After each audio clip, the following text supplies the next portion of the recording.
Halo guys, kali ini saya bakal tunjukkan ke kalian.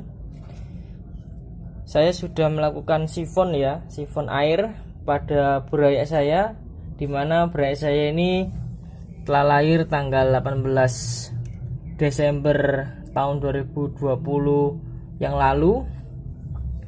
Kalau sekarang ini usianya sudah mencapai 1 bulan ya, 1 bulan. Kalau kalian ingin merawat burayak, kalian harus melakukan sifon air. Ya, meskipun di saat melakukan sifon pasti kalau masih kecil harus mengorbankan salah satu atau salah dua. Tapi alhamdulillah ini untuk sekarang ini yang bertahan dan menjadi juara adalah ini di hadapan kita semua ini guys. Alhamdulillah ini ada 50 ekor ya, 50 ekor dari beratus ekor yang lainnya sebelumnya itu. Tapi alhamdulillah kita patut syukuri bahwasanya yang jadi juara dan tetap bertahan 50 ekor. Ini belum menghadapi ketika mereka sudah besar nantinya. Mudah-mudahan mereka menjadi cupang-cupang yang handal dan bisa mutasi, mengeluarkan warnanya yang elok-elok banget guys. Ini saya melakukan pemijahan saat cupang umur sekitar 5 bulan guys. 5 bulan pada bulan Desember yang lalu guys. 5 bulan. Ini 5 bulan. Kalau kita lihat anaknya, waduh sangat sepita-pita itu guys ya. Sepanjang pita kecil banget, tipis banget itu anaknya dulu. Kemudian saya kasih pakan Artemia selama 3 minggu, baru mencapai berjalan 4 minggu atau sebulan itu saya baru kasih kutu air guys. Jadi kalau kalian lihat ya, anaknya besarnya segini, itu pun ini sudah ada perubahan guys. Sebelumnya itu 3 minggu saya kasih Artemia terus, ya pertumbuhannya sedikit lama menurut saya, tapi aman gitu loh. Karena kan ada rumor di sana kalau kita kasih pakan kutu air itu ada kutu jetnya itu kan. Akhirnya saya terbawa pemikiran tersebut sehingga saya memilih Artemia untuk salah satu jalan keluarnya guys. Selama 3 minggu saya kasih Artemia melulu. Cuma ya gitu, nah endingnya seperti ini guys. Artemianya saat 4 hari sampai 7 hari itu kita kasih pakan sekali saja.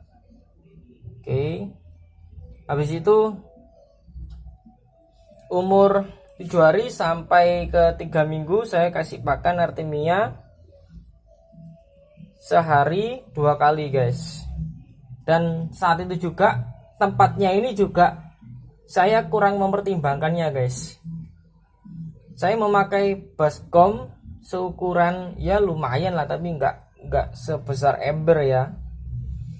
Saya enggak memakai ember saat melakukan pembesaran. Saya memakai styrofoam ukuran 75 cm. Oke. Ini yang kita lihat ini. Ini pun saya pindah saat usianya sudah mencapai 3 minggu guys. Jadi itu juga perlu jadi pertimbangan ya bagi kita para pemijah ikan cupang, terkait pakan, terkait tempat pembesaran, kemudian airnya juga demikian. Air pun disifon juga ada tantangan. Ketika mereka masih kecil kita sifon, kita juga memikirkan bagaimana cara kita menambahkan air. sangat-sangat pelan. Sebabnya mereka belum memiliki daya pertahanan baik pernapasan maupun pergerakannya mereka guys, karena masih kecil kan, dia masih belum lincah. Pernapasan juga demikian, masih terengah-engah. Jadi pengorbanannya di situ guys. Nggak apa-apa, mati nggak apa-apa, nanti kita pijak lagi gitu kan. Cuma peluang kita juga semakin sedikit, nggak masalah ya kan. Namanya juga hobi, melakukan perkembangbiakan itu bukan jadi masalah, melainkan prosesnya itu yang perlu dievaluasi sedemikian rupa guys, sehingga hal tersebut itu tidak terjadi lagi di kemudian harinya guys ya. Itu ini saya di dalamnya ada daun pisang, itu sudah saya ganti daun pisangnya. Oke, daun pisangnya itu untuk menjaga kualitas airnya guys. Dan juga kita gimana sih kalau di dalam rumah itu, kalau ada kursi, misal ya ada kursi, ada figura-figura, kita membuat nyaman dan sebagainya. Begitu pula dengan ini guys, kalau ini styrofoam tok, ikan pasti juga akan mengalami kebosanan. Jadi saya kasihkan daun pisang secukupnya saja guys, karena mengingat kondisi tempat pembesaran yang saya pakai adalah styrofoam. Jadi cukup beberapa helai saja, 1, 2, 3 helai daun pisang, itu sudah cukup bagi mereka. Nah itu kan, mereka senang berada di dalam situ guys. Nah untuk kalian memberi pakan untuk buaya ini, saat itu kan saya kasih pakan kutu air sejak 3 minggu hingga 4 minggu ya. Itu kalian coba perhatikan, buaya saat dikasih pakan kutu air, otomatis kita tidak bisa terhelat dari jentik nyamuk, tapi jentik nyamuk yang lembut ya, bukan jentik nyamuk yang sudah besar. Oke, kalian lihat, kalian perhatikan, kalau mereka sudah bisa memakan jentik nyamuk yang kecil, itu kalian sudah beruntung guys ya. Beruntungnya kenapa? Kalau ada nyamuk di dalam tempat pembesaran, kalian tak perlu risau, mereka harus mengajar mereka ya kan. Kalau sudah demikian, oke, berjalan 4 minggu hingga seterusnya, kalian coba pakai kasut atau bisa disebut cacing sutra guys. Itu untuk mengejar size guys.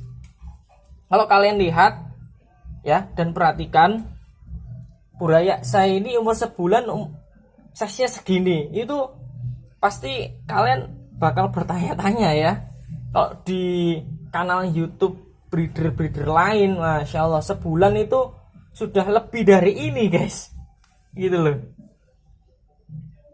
Nggak apa-apa, ini saya pemijahan pertama, alhamdulillah, yang hidup, yang jadi pejuang 50 ekor, itu saya patut bersyukur ya, sebagai langkah awal ya. Meskipun di dalam proses itu ada saya melakukan pemijahan lagi, tapi gagal, nggak masalah ya. Namanya juga hidup, pasti ada yang mati kan, ada yang juga yang bertahan sampai beberapa ekor ini kan ya, nggak masalah bagi saya. Itu jadi bahan evaluasi bagi saya juga patut bersyukur guys. Oke, saya akan beri makan. Jadi kalau kalian mau sifon, jangan beri makan dulu, itu saran saya sih ya. Soalnya apa? Kita perlakukan ikan ini seperti manusia guys. Kalau kalian beri makan, kemudian kalian sifon, kemudian kalian masukkan airnya, otomatis kan kondisi kenyang, ikan kan nggak nyaman kan, gluduk gitu kan ya. Itu otomatis sekalian harus sifon dulu, kalian masukkan airnya, kemudian kita beri makan. Oke, nah ini guys, cacing sutranya guys. ya. Bismillahirrahmanirrahim. Kita baca bismillah dulu. Nah ini guys, kita akan kasih ke burayanya guys. Nah bismillah.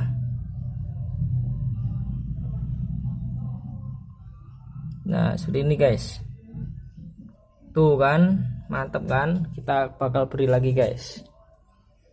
Ingat ada takarannya guys ya.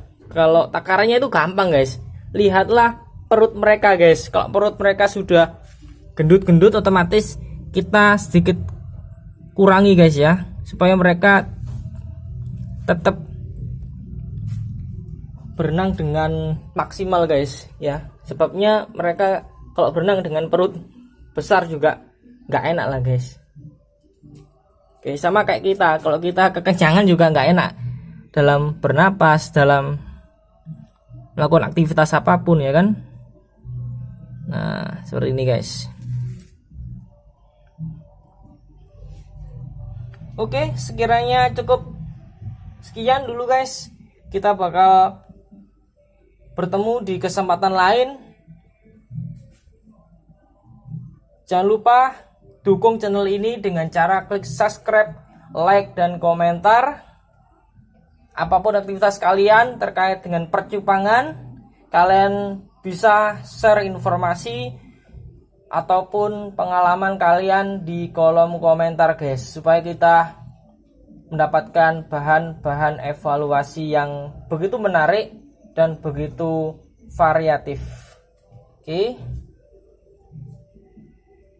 Pesan saya yang terakhir adalah tetap memakai masker, sebab masih ada keluarga yang kalian sayangi di antara sekeliling kita guys.